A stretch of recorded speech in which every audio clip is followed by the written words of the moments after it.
You're watching RTD's English News Edition. Welcome to our newsroom. The top stories. The Prime Minister declares today two eminent personalities of the Muslim intellectual world.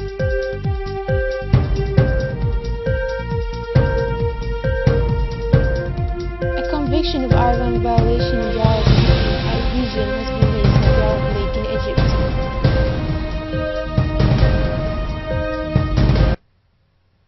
The Prime Minister Abdul Qadir Kamil Mohammed has raised this morning to the rank of officer in the order of June 27. Two eminent personalities came to participate in the Forum of Ulamas and Intellectuals of East Africa.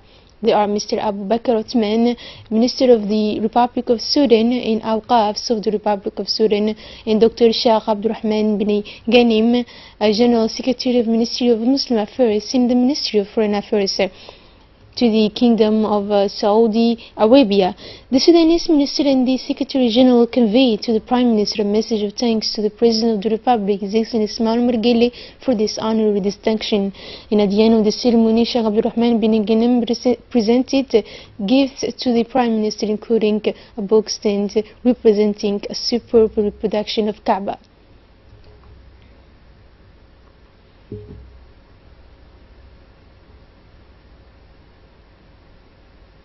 The Minister of Muslim Affairs, Culture and Waqfs, Mumin Hassan Bure, received in an audience in his office his Sudanese counterpart, Mr. Abu Bakr Othman Ibrahim, Minister of Waqfs, who represents his country at the Regional Forum of Ulamas and Intellectuals of East Africa that was opened yesterday at the Palace of the People under the high patronage of the President of the Republic.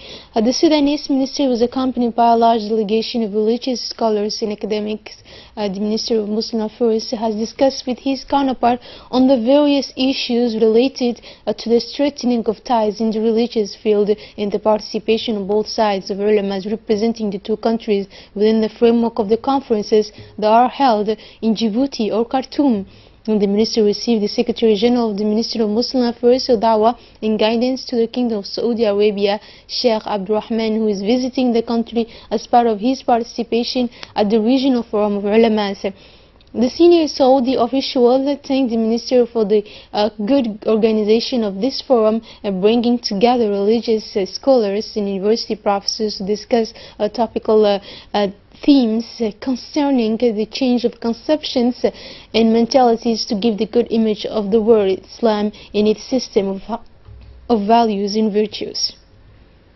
Under the chairmanship of the Ministry of Foreign Affairs and International Cooperation spokesperson of the government, Mohammed Ali Yusuf, the heads of diplomacy of the Arab countries made an emergency meeting November 19 in the afternoon at the headquarters of the Arab League in Cairo at the request of the Kingdom of Saudi Arabia to discuss Iran's violations in the region. In this regard, this special meeting examined the impact of the Houthi militia's aggression against the capital of Saudi Arabia following the launching of an Iranian-made ballistic missile from Yemeni territory in the terrorist attack on the main one.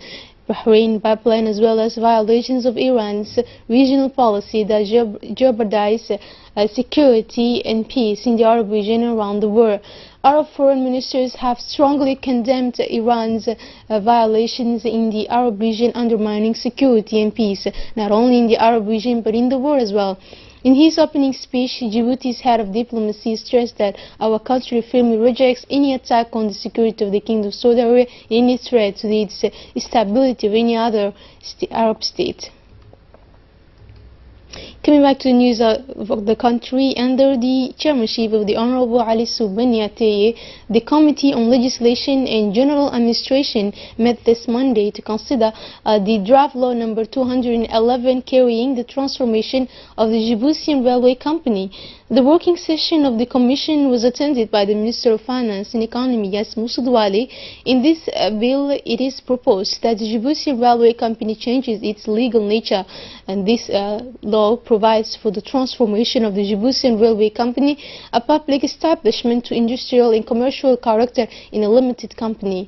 In addition, this legal transformation, say, will enable strategic operators to acquire shares, inject new funds, and consequently amortize loans as soon as possible. After an informative in which the commissioners gave their favorable opinion into the adoption of this bill at the next public meeting.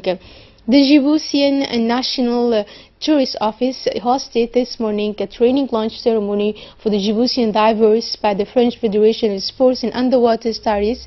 And this training is the first of its kind in Djibouti. The goal is to train and make Djiboutian divers more capable of all the services that are needed for submarine welding, deck maintenance and tiling of boats. Recalling that the French Federation of Sports and Underwater Studies is a federation with more than 300,000 members and 2,500 sports clubs, it deals with underwater sports. The launch ceremony was attended by several members of the government, namely the Secretary of State for Youth and Sports, Hassan Mohamed Kamil, the Minister of Health, Jamal Al-Mouki, the Secretary General of the Presidency, Mohamed Abdullahi, the President of the French Federation of Sports and Underwater Studies, Jean-Louis Pochard, the Director of the National Tourist Office, Osman Abdi Mohamed, and the President of the Djibouti Diving Federation, Ibrahim. The President of the French Sports and Education Federation, Jean-Louis, began his remarks by presenting the Federation and its activities concerning tourism and income-generating activities for tourism. And for his part, the Minister of Health, Dr. Jamal Al-Mouki, explained the purpose of the ceremony, which consists of training, he said, a lunch for young divers who will be able to serve more effectively.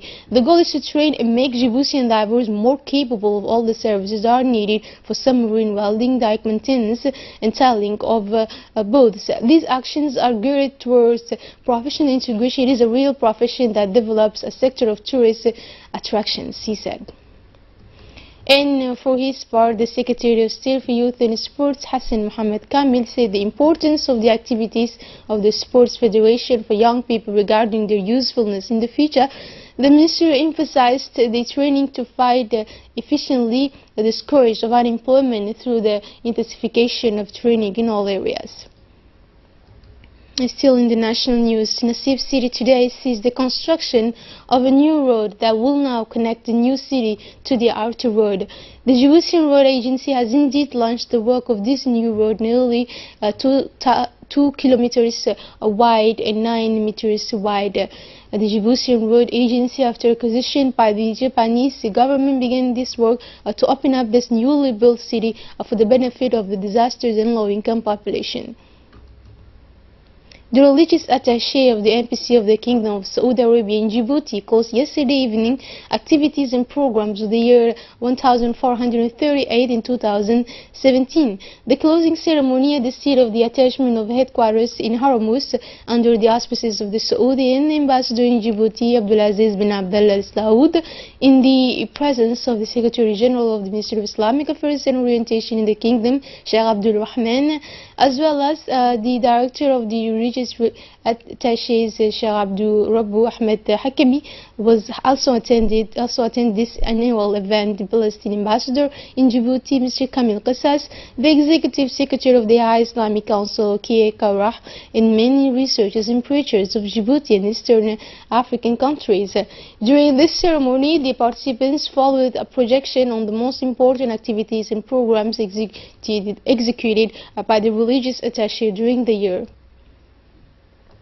The Minister of Muslim Affairs and Waqf held in Tachora an information and reflection workshop with all the imams of the Tachora region to discuss the essential themes of preaching in order to raise awareness and educate the population. Chaired by the Regional Director of the Ministry of Waqf, Abdurrahman Hamid, this workshop saw the participation of the Prefect Abdul Malik Muhammad Bonita, many imams and ulamas of the region of Tachora, and had for main purpose to consult the ulama to elaborate together on the topics addressed during their preaching.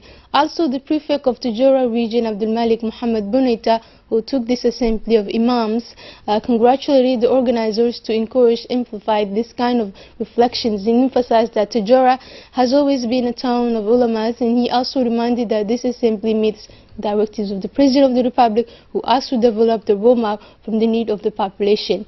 And MEMFOB Secretary General Mohammed Abdullah Mahyoub led the work of a brainstorming meeting on the diagnosis and revision of the curricula of basic education programmed in the framework of the 2017-2019 Education Action Plan.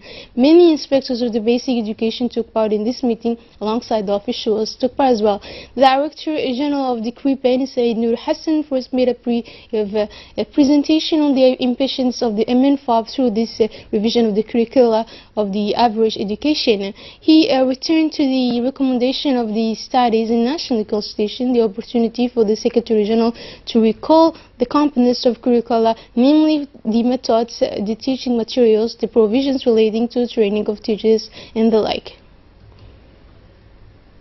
And on the news outside our borders, Kenya's Supreme Court has upheld the re-election of President Uhuru Kenyatta. Hindi has more to tell us.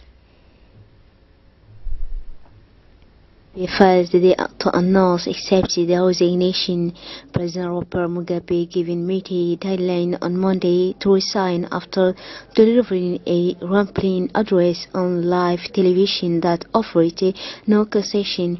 Zimbabwe's ongoing crisis descending into outright shows on Sunday after President Robert Mugabe failed to announce his resignation as widely expected in a national address on live television. Instead, in a roughly 3-minute address, critiqued the tens of thousands who marched calling for his resignation, or the army commanders who had led the military takeover last week. Chaos in Zimbabwe after Mugabe fails to announce expected resignation. Explanations. Kenya's Supreme Court has dismissed two petitions against the October 26 election of President Uhuru Kenyatta. In a summary of their judgment, the discharge branch unanimously decided that the petition had no merit and unhelped his win for a second term. The decision came after violence in the capital spiraled out of control of the weekend, leading to today's protest and destruction over property. In majority decision in early September, Kenya's Supreme Court called the August election of President Uhuru Kenyatta invalid, nil and void, and ordered a new vote be held in 16 days, rejecting the result as a shame and a meaningless exercise. Odika called for a campaign of civil disobedience and peaceful resistance in order to safeguard Kenya's democracy. The uncertainty over the repeated election and court ruling have also deepened the political crisis in East African nation and intensified the sense of resignation among citizens. It is with these images we close this edition. Thank you for joining us on our TV and have a good night.